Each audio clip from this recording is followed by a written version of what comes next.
Hello दोस्तों, welcome to learn coding by VG. और जैसे कि आप लोगों को पता है, हम लोगों ने अपना रिएक्ट प्रोजेक्ट स्टार्ट कर रखा है और आज हम लोग दोस्तों देखेंगे, कंटिन्यू करेंगे अपना सेकंड प्रोजेक्ट के अंदर ही, जहां पर मैं आप लोगों को नोट्स प्रोजेक्ट के बारे में बता रखा है। और उससे पहले वाली वीडियो में हम लोगों ने यूज स्टेट और यूज इफेक्ट के थ्रू हमने नोट्स जो हम लोगों ने लोकल पे लिए हुए हैं वो हम लोगों ने सिंपली यहाँ पर फीड करा के डिस्प्ले मैंने एक नोट करा के देखा। तो आज हम लोग इसी को कंटिन्यू करेंगे और अपना एक नोट कंपोनेंट बनाएंगे और वो कंपोनेंट जो होगा वो हम यहाँ पर यूज़ करेंगे। और मैं आपको ऑलरेडी बता चुका हूँ कि कैसे रीयूजेबल कंपोनेंट यूज़ कर सकते हैं, लेकिन मैं फिर से आप लोगों को आज इस वाली वीडियो में बताऊँगा। तो सबसे पहले मैं दोस्तों एक काम करता हूँ, यहाँ पर एक सोर्स के अंदर एक फ़ोल्डर बनाता हूँ और फोल्डर का नाम लिखूँगा दोस्तों कंपोनेंट्स, ठीक है।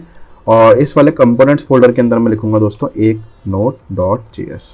तो दोस्तों क्या हुआ कि कहीं ना कहीं मेरे पास ये node.js है, वो मेरा कंपोनेंट जो है वो यूज़फुल होगा, जिसको मैं बार बार यूज़ करूँगा चीज़ें करने में, और इसको मैं फंक्शनल कंपोनेंट ही बनाऊँगा, ठीक है।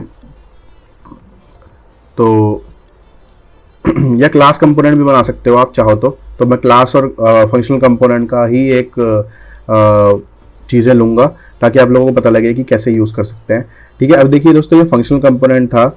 अब मैं कहीं ना कहीं देखो इस वाले नोट्स ऐप को यहाँ पर यूज़ करना चाहूँगा। तो सबसे पहले मैं दोस्तों यहाँ पर एक काम करूँगा, कोई भी एक डमी टेस्ट लिख दूँगा, यहाँ लिख दूँगा टेस्ट नोट कंपोनेंट, ठीक है।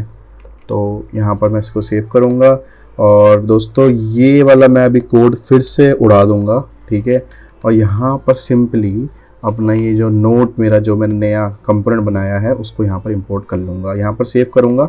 और यहाँ पर दोस्तों देखो क्या आना चाहिए, टेस्ट नोट कंपोनेंट आना चाहिए, जो कि आ रहा है, ठीक है। इसका मतलब मेरे पास टेस्ट नोट कंपोनेंट जो है बढ़िया तरीके से यहाँ पर चल रहा है। अब दोस्तों मैं क्या करूँगा दोस्तों, एक डिव बनाऊँगा, ठीक है।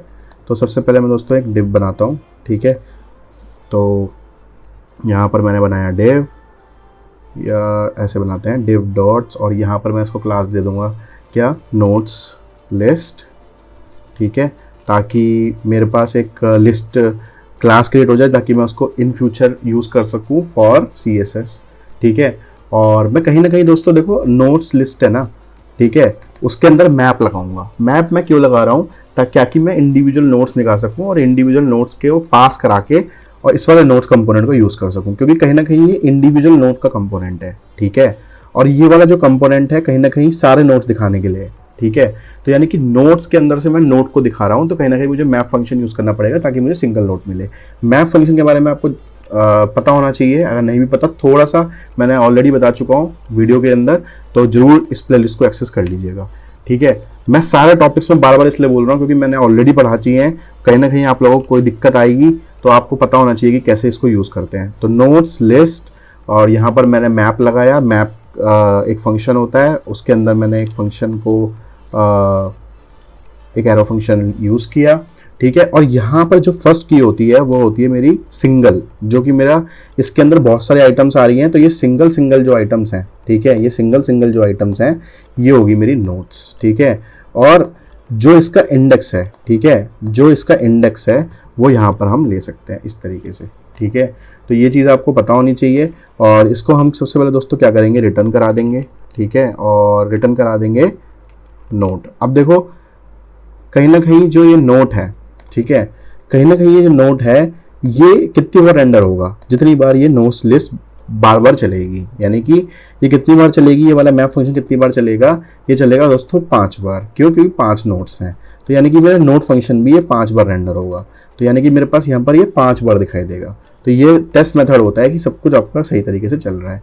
अब मैं दोस्तों यहाँ पर क्या करूँगा, यहाँ पर ये नोट जो है ना ये पास कर दूंगा, ठीक है।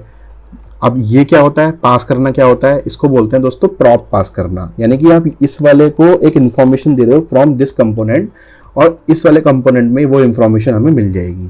प्रॉप के बारे में आपको कम पता है तो मैंने ऑलरेडी प्रॉप पे एक वीडियो बना चुकी है कैसे इन्फॉर्मेशन को पास करते हैं, तो जरूर चेकआउट कर लीजिएगा, ठीक है। आप लोग कहोगे कि बार बार मैं क्यों बता रहा हूँ, मैं बार बार इसलिए बता रहा हूँ ताकि आप लोगों को पता लगे कि मैं ऑलरेडी जो कॉन्सेप्ट पढ़ा चुका हूँ, ठीक है। तो आप लोगों को अगर वो चीज़ पता होगी तो यहाँ पर आप अच्छे से चीज़ें सीख पाओगे, ठीक है। यहाँ पर नोट प्रोजेक्ट मैंने यहाँ पर सेव कर दिया है। अब मैं दोस्तों इस वाले नोट को ना यहाँ पर यूज़ करूँगा। तो यूज़ करने के लिए देखिए दोस्तों, यहाँ पर मैं क्या करता हूँ, यहाँ पर एक कॉन्स क्रिएट करता हूँ और यहाँ पर इस तरीके से एक नोट लिखूंगा। सेम वही वाली की इस्तेमाल करूँगा जो वहाँ पर है, क्योंकि ये क्लास कंपोनेंट है तो यहाँ पर मैं दिस डॉट प्रॉप से यूज़ करूँगा। अब मैंने दोनों अलग अलग चीज़ें क्यों बताई आपको, सॉरी, ठीक है। रेंडर के अंदर ये कॉन्स लेना होता है, ठीक है। और इस वाले नोट्स को मैं यहाँ पर प्रिंट करा के देख लूँगा। हमेशा प्रिंट कराइए, अगर आप बिगनर हो ना तो हमेशा प्रिंट कराइए, ठीक है। मैं आपको प्रिंट बाबा करा के सिर्फ इसलिए दिखा रहा हूँ ताकि आपको पता रहे कि कैसे प्रिंट कराते हैं और क्या क्या स्टेप्स होते हैं चीज़ें देखने के लिए। अब देखिए दोस्तों, यहाँ पर ना अलग अलग ऑब्जेक्ट आ गए, सिंगल ऑब्जेक्ट आ गए सारे के सारे, है ना, बढ़िया तरीके से आ गए ना। यही तो खासियत है इसकी, ठीक है। अब दोस्तों मैं यहाँ पर क्या करूँगा, अब मैं रेंडर कराऊँगा क्या, अब मैं रेंडर कराऊंगा सिंगल नोड्स और मेरे सारे के सारे नोड्स जो हैं वो मेरे डिस्प्ले हो जाएंगे। तो सबसे पहले मैं दोस्तों इसको हटाता हूँ अभी के लिए और यहाँ पर लिखता हूँ dev डॉट नोट, ठीक है। और तो ये क्या होगा, मेरा नोट एक क्लास बन जाएगी। फिर मैं एक और क्लास लूँगा dev dot text, note text, ठीक है। और सिंपली यहाँ पर मैं रिटर्न करा दूंगा क्या, नोट डॉट टेक्स्ट, सेव करूंगा। सिंपली मस्त तरीके से आ गया। पहला नोट 1 चेक था, test 2 test 3 sorry test 1 check था, टेस्ट 2 टेस्ट 3 टेस्ट 4 टेस्ट 5 सारे के सारे आ गए बड़े तरीके से। तो यही तो खासियत है दोस्तों। अगर मैं यहाँ पर देखो दोस्तों आईडी भी करूँगा ना, तो नोट डॉट अंडरस्कोर आईडी, ठीक है। तो आईडी भी यहाँ पर डिस्प्ले हो जाएगी। तो कितना अच्छी तरीके से मैंने ये तरीके से आपको चीज़ें बता दी, कैसे कंपोनेंट को हम यूज़ कर सकते हैं और उसी रीयूजेबल कंपोनेंट को। अभी देखो जो भी मैं यहाँ पर चेंजेस करूँगा ना, ठीक है, वो सारे के सारे चेंजेस जो हैं वो मैं देख सकता हूँ, ठीक है। तो एक एक नोट्स बनाने की ज़रूरत नहीं है मेरे को, सारे के सारे नोट्स मैंने इसी में बना के यहाँ पर मैप फंक्शन के थ्रू बना दिया। उसका फ़ायदा ये होता है कि इसको बोलते हैं हम रीयूजेबल कंपोनेंट, ठीक है। तो कहीं ना कहीं ये रीयूजेबल कंपोनेंट काफ़ी यूज़फुल होता है। तो वही मैंने आपको बताया। तो आई होप आप लोगों को चीज़ें समझ आई होंगी। Thank you, have a nice day.